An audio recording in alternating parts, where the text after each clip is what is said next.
رخ کرتے ہیں entertainment news کی جانب۔ عظیم شاعر قتیل شفائی کو مداحوں سے بچھڑے 20 برس بیت گئے۔ اسلوب سادہ مگر انداز ایسا کہ دلوں کو چھو جائے۔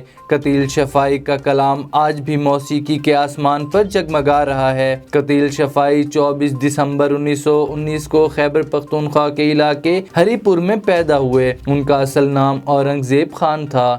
پاکستانی چینل پر دکھائے جانے والے ڈراموں کو ڈرامہ نہیں کہا جا سکتا۔ انور مقصود نے ڈرامہ نہ لکھنے کی وجہ بتاتے ہوئے کہا کہ میں خود پیچھے ہٹ گیا ہوں، کیونکہ ابھی جو کچھ ٹی وی پر چل رہا ہے اس کے مطابق میری جگہ نہیں بن سکتی۔ اب ریٹنگ کا چکر آ گیا ہے۔ ڈائریکٹر پروڈیوسر ہر معاملے میں پیچھے رہ گئے ہیں۔ مارکیٹنگ ڈپارٹمنٹ سب کچھ طے کرتا ہے کہ کون سا اداکار چاہیے اور کون سا نہیں۔